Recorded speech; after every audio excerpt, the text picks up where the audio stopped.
প্রিয় ভাই বোনেরা, দেশ যদি অস্থিতিশীল হয়ে ওঠে, তাহলে পতিত পরাজিত পলাতক ফ্যাসিবাদী অপশক্তির পুনর্বাসনের পথ সুগম হতে পারে বা হয়। ফ্যাসিবাদ শাসন আমলে ফ্যাসিবাদের রোষানল থেকে বাঁচতে ফ্যাসিবাদ বিরোধীদের কেউ কেউ যে উপায় গুপ্ত কৌশল অবলম্বন করেছিল, পতিত পরাজিত ফ্যাসিবাদী অপশক্তিও বর্তমানে একইভাবে গুপ্ত কৌশল অবলম্বন করে দেশকে গণতন্ত্রের উত্তরণের পথকে বাধাগ্রস্ত করে তুলছে কিনা সে ব্যাপারে সজাগ দৃষ্টি রাখার জন্য আমি অন্তর্বর্তীকালীন সরকার এবং ফ্যাসিবাদ বিরোধী গণতান্ত্রিক শক্তিগুলোর প্রতি বিশেষভাবে আহ্বান জানাতে চাই। প্রিয় ভাই বোনেরা, প্রিয় উপস্থিতিবৃন্দ, সম্মানিত নেতৃবৃন্দ,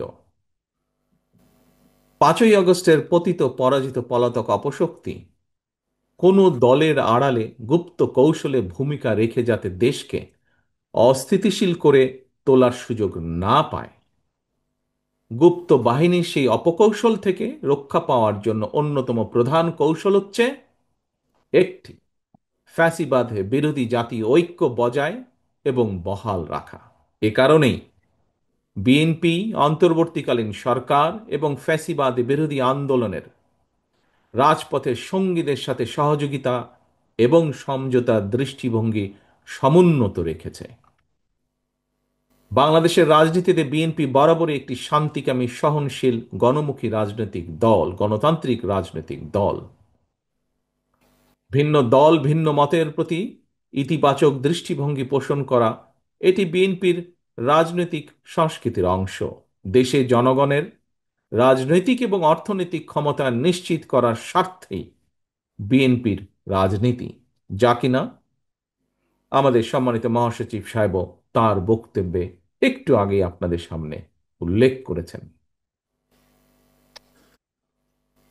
প্রিয় উপস্থিতিবৃন্দ, ফ্যাসিবাদ মুক্ত বাংলাদেশে একটি জনগণের ভোটের মাধ্যমে জনগণের প্রতি দায়বদ্ধ, জনগণের কাছে জবাবদিহিমূলক একটি গণতান্ত্রিক সরকার প্রতিষ্ঠাই বর্তমান অন্তর্বর্তীকালীন সরকারের অন্যতম প্রধান কর্তব্য। অবশ্যই কারো দলীয় স্বার্থ বাস্তবায়ন করা এই সরকারের কাজ নয়, এবং এ কারণেই বিএনপি এই সরকারের প্রতি কোন রকম চাপ প্রয়োগ করার পরিবর্তে বরং ভিন্ন মতের জায়গাগুলোতে নোট অফ ডিসেন্ট, এটাকেই বিএনপি ডিসেন্ট ওয়ে বলে মনে করে। মতুয়া সম্প্রদায় তথা হিন্দু ধর্মাবলম্বী প্রিয় ভাই ও বোনেরা, অন্তর্বর্তীকালীন সরকার আগামী ফেব্রুয়ারি মাসে জাতীয় নির্বাচন অনুষ্ঠানের সিদ্ধান্ত ঘোষণা নিয়েছে বা দিয়েছে। এই নির্বাচনের মাধ্যমে আপনারা আপনাদের স্বাধীন ইচ্ছা অনুযায়ী ভোট দিয়ে পছন্দের প্রার্থীকে বাছাই করে নেবেন এবং বাংলাদেশকে একটি সম্প্রীতি এবং সমৃদ্ধির বাংলাদেশ প্রতিষ্ঠার জন্য বিএনপি ইতিমধ্যেই দেশের জনগণের সামনে একটি বিস্তারিত পরিকল্পনা প্রকাশ করেছে।